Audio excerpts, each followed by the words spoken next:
Hello दोस्तों, learning by doing पे मैं प्रियंका आपका स्वागत करती हूं। और जैसा कि आपके सामने है, ये है सामान्य जागरूकता यानी जीके जीएस से संबंधित जो है क्वेश्चन प्रैक्टिस सेट नंबर 8 है। दोस्तों, क्वेश्चन स्टार्ट करें उससे पहले अगर आप हमारे चैनल पे नए हैं तो वीडियो को लाइक कर चैनल को सब्सक्राइब कर ऑल का बटन प्रेस कर दीजिएगा, ताकि डेली के आने वाले जो नोटिफिकेशन हैं आपको ईजिली मिल सके। तो दोस्तों, जैसा कि आपके सामने क्वेश्चन नंबर 26 है कि निम्नलिखित घटनाओं को क्रमबद्ध में कीजिए। ठीक है, यानी इसका क्रम बताना है।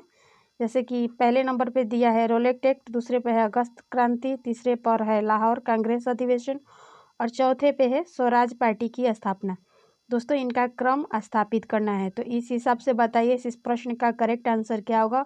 Option A, option B, option C and option D. फटाफट इस क्वेश्चन का आंसर दीजिए।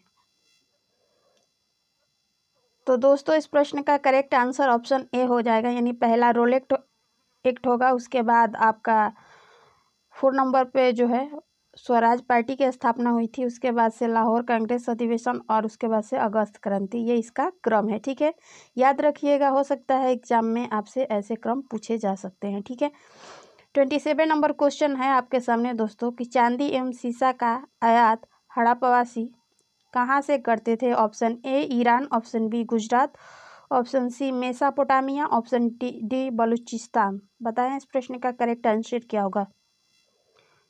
तो दोस्तों, इस प्रश्न का करेक्ट आंसर जो हो जाएगा कि चांदी एवं शीशे का आयात हड़प्पावासी ईरान से करते थे। ठीक है, अगला प्रश्न है 28 नंबर आपके सामने, वो है कि मेरठ तथा टोपरा से अशोक स्तंभ को मंगवाकर दिल्ली में किसने स्थापित करवाया था।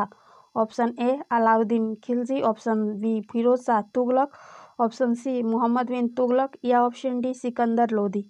बताएं इस प्रश्न का करेक्ट आंसर क्या हो जाएगा 28 नंबर का।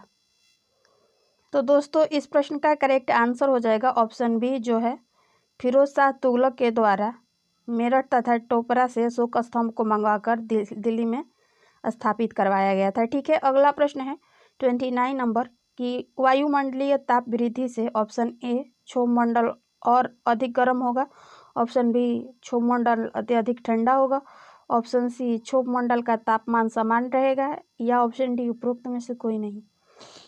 बताएं इस प्रश्न का करेक्ट आंसर क्या होगा। तो दोस्तों, इस प्रश्न का करेक्ट आंसर जो हो जाएगा ऑप्शन ए, यानी वायुमंडलीय ताप वृद्धि से जो क्षोभमंडल है और अधिक गर्म होगा। ठीक है, क्वेश्चन नंबर 30 है आपके सामने कि निम्नलिखित में से कौन सी झील या सागर यूरोप को एशिया से अलग करती है या करता है। ऑप्शन ए ग्रेट बैरियर झील, ऑप्शन बी भूमध्य सागर, ऑप्शन सी कैस्पियन सागर, ऑप्शन डी बैकाल झील। बताएं इस प्रश्न का करेक्ट आंसर क्या होगा। तो दोस्तों, इस प्रश्न का करेक्ट आंसर जो हो जाएगा वो हो जाएगा ऑप्शन सी, यानी कैस्पियन सागर जो है यूरोप एवं एशिया से जो है अलग करती हैं। ठीक है, अगला प्रश्न है आपके सामने दोस्तों 31 नंबर कि सूर्य ग्रहण होता है। ऑप्शन ए प्रत्येक अमावस्या को, ऑप्शन बी प्रत्येक पूर्णिमा को, ऑप्शन सी सूर्य चंद्रमा एवं पृथ्वी के समकोणिक परिक्रमण से या ऑप्शन डी है आपके सामने कि सूर्य एवं पृथ्वी के मध्य चंद्रमा के आ जाने से जो है सूर्य ग्रहण होता है। बताइए इस प्रश्न का करेक्ट आंसर क्या हो जाएगा 31 नंबर का। तो दोस्तों, इस प्रश्न का करेक्ट आंसर ऑप्शन ए होगा, यानी जो सूर्य ग्रहण होता है सूर्य एवं पृथ्वी के मध्य चंद्रमा के आ जाने से है सूर्य ग्रहण लगता है। ठीक है, अगला प्रश्न है 32 नंबर कि निम्न में से कौन सा पठार ज्वालामुखी बेसाल्ट चट्टानों से निर्मित हुआ है। ऑप्शन ए दक्कन का पठार, ऑप्शन बी विंध्याचल का पठार, ऑप्शन सी मालवा का पठार या ऑप्शन डी मैकाल का पठार। बताइए इस प्रश्न का करेक्ट आंसर क्या होगा। तो दोस्तों, इस प्रश्न का करेक्ट आंसर जो हो जाएगा कि दक्कन का पठार जो है जो ज्वालामुखी बेसाल्ट चट्टानों से निर्मित हुआ है। ठीक है, तो वो है दक्कन का पठार, यानी ऑप्शन ए इसका करेक्ट आंसर हो जाएगा। ठीक है, अगला प्रश्न है 33 नंबर कि यूएसए के राष्ट्रपति की पदावधि है। ऑप्शन ए 6 वर्ष का, ऑप्शन बी 5 वर्ष का, ऑप्शन सी 4 वर्ष का या ऑप्शन डी 7 वर्ष का। बताएं इस प्रश्न का करेक्ट आंसर क्या होगा। तो दोस्तों इस प्रश्न का करेक्ट आंसर जो हो जाएगा वो होगा कि यूएसए के राष्ट्रपति की पदावधि जो है 4 वर्ष का होता है, यानी ऑप्शन सी इसका करेक्ट आंसर है। ठीक है, अगला प्रश्न है आपके सामने दोस्तों। क्वेश्चन नंबर 34 आपके सामने है दोस्तों कि निम्नलिखित में से किसे न्यायालय द्वारा लागू नहीं किया जा सकता है। ऑप्शन ए समानता का अधिकार, ऑप्शन बी नीति निर्देशक तत्व, ऑप्शन सी संवैधानिक उपचारों का अधिकार, या ऑप्शन डी शोषण के विरुद्ध अधिकार। बताएं इस प्रश्न का करेक्ट आंसर क्या होगा। तो दोस्तों इस प्रश्न का करेक्ट आंसर जो हो जाएगा वो होगा ऑप्शन बी, यानी नीति निर्देशक तत्व को जो है न्यायालय द्वारा लागू नहीं किया जा सकता है। अगला प्रश्न है 35 नंबर कि भारतीय संविधान में गणतंत्र की अवधारणा कहाँ से ली गई है। Option A Britain, option B France, option C Ireland, या ऑप्शन डी संयुक्त राज्य अमेरिका। बताएं इस प्रश्न का क्या आंसर होगा। तो दोस्तों इस प्रश्न का करेक्ट आंसर जो हो जाएगा वो होगा ऑप्शन बी, यानी जो आपका फ्रांस से जो है गणतंत्र की भारतीय संविधान में गणतंत्र की अवधारणा फ्रांस से, यानी ऑप्शन बी से के द्वारा लिया गया है। ठीक है, अगला प्रश्न है 36 नंबर आपके सामने दोस्तों कि राष्ट्रीय आय ऑप्शन ए बाजार मूल्य पर निवल राष्ट्रीय उत्पादक है, ऑप्शन बी उत्पादन लागत पर निवल राष्ट्रीय उत्पाद है, ऑप्शन सी बाजार मूल्य पर निवल देशीय उत्पाद है, या ऑप्शन डी उत्पादन लागत पर निवल देशीय उत्पाद है। बताइए इस प्रश्न का करेक्ट आंसर क्या होगा 36 नंबर का। तो दोस्तों इस प्रश्न का करेक्ट आंसर जो हो जाएगा ऑप्शन बी, यानी राष्ट्रीय आय जो है उत्पादन लागत पर निवल राष्ट्रीय उत्पाद है। ठीक है, अगला प्रश्न है आपके सामने 37 नंबर प्रश्न है आपके सामने दोस्तों कि भोजन काम और उत्पादन का नारा निम्नलिखित में से किस पंचवर्षीय योजना में दिया गया है। ऑप्शन ए 5वां में, ऑप्शन बी 7वां में, ऑप्शन ए सी पहली में, ऑप्शन सी ऑप्शन डी तीसरी में। बताएं इस प्रश्न का करेक्ट आंसर क्या होगा 37 नंबर का। तो दोस्तों इस प्रश्न का करेक्ट आंसर जो हो जाएगा कि भोजन काम और उत्पादन का नारा जो है 7वीं अनुसूची में दिया गया है, यानी 7वीं पंचवर्षीय योजना में दिया गया है। अगला प्रश्न है 38 नंबर कि पेंसिलिन प्राप्ति का स्रोत है। ऑप्शन ए जीवाणु, ऑप्शन बी पोस्तपादप, ऑप्शन सी सिनकुआ का छाल, या ऑप्शन डी फफूंद। बताएं इस प्रश्न का करेक्ट आंसर क्या होगा। तो दोस्तों इस प्रश्न का करेक्ट आंसर जो हो जाएगा ऑप्शन जो डी फफूंद जो है पेंसिलिन प्राप्ति का स्रोत है। ठीक है, अगला प्रश्न है 39 कि एंथेनॉल को विकृत करने के लिए निम्नलिखित में किसका प्रयोग किया जाता है। Option A methyl alcohol, option B propyl alcohol, option C आपके सामने फिनाल, ऑप्शन डी मीथेन। बताएं इस प्रश्न का करेक्ट आंसर क्या होगा। तो दोस्तों इस प्रश्न का करेक्ट आंसर जो हो जाएगा ऑप्शन ए मिथाइल एल्कोहल द्वारा जो है एथेनॉल को विकृत किया जाता है, करने के लिए प्रयोग किया जाता है। ठीक है, अगला प्रश्न है क्वेश्चन नंबर 40 आपके सामने है दोस्तों कि बहुत अधिक ऊंचाई पर मनुष्य की लाल रुधिर कणिकाओं का डॉट डॉट डॉट क्या होता है। बताना है। ऑप्शन ए का आकार बढ़ जाता है, ऑप्शन बी आकार छोटा हो जाता है, ऑप्शन सी की संख्या बढ़ जाती है, या ऑप्शन डी की संख्या घट जाती है। बताएं क्वेश्चन नंबर 40 का करेक्ट आंसर क्या होगा। तो दोस्तों इस प्रश्न का करेक्ट आंसर जो हो जाएगा वो हो जाएगा ऑप्शन सी, यानी इनकी संख्या जो है बढ़ जाती है। बहुत अधिक ऊंचाई पर मनुष्य की लाल रुधिर कणिकाओं की जो संख्या होती है बढ़ जाती है। ठीक है, क्वेश्चन नंबर 41 है आपके सामने कि रक्त के स्कंदन में मदद करने वाला विटामिन है कौन सा है। Option A, option B D, option C B, option D K. बताएं इस प्रश्न का करेक्ट आंसर क्या होगा।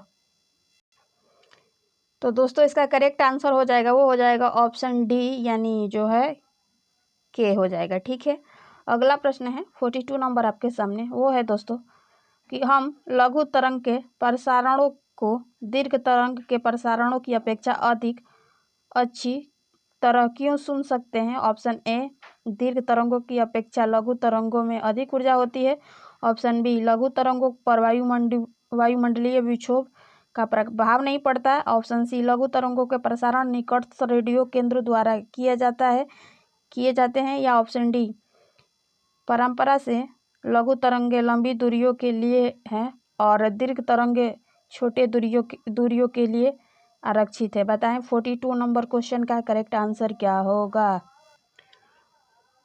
तो दोस्तों इस प्रश्न का करेक्ट आंसर जो हो जाएगा वो होगा ऑप्शन बी, यानी लघु तरंगों पर वायुमंडलीय विक्षोभ का प्रभाव नहीं पड़ता है। ठीक है, इसी वजह से हम लघु तरंग के प्रसारणों को दीर्घ तरंग के प्रसारणों की अपेक्षा अधिक अच्छी तरह से सुन सकते हैं। ठीक है, 43 नंबर क्वेश्चन है आपके सामने कि साल्क वैक्सीन का इस्तेमाल किसके सुरक्षा पाने के लिए होता है? Option A small pox, option B polio, option C rabies या ऑप्शन डी मीजल्स। बताएं इस प्रश्न का करेक्ट आंसर क्या होगा 43 का।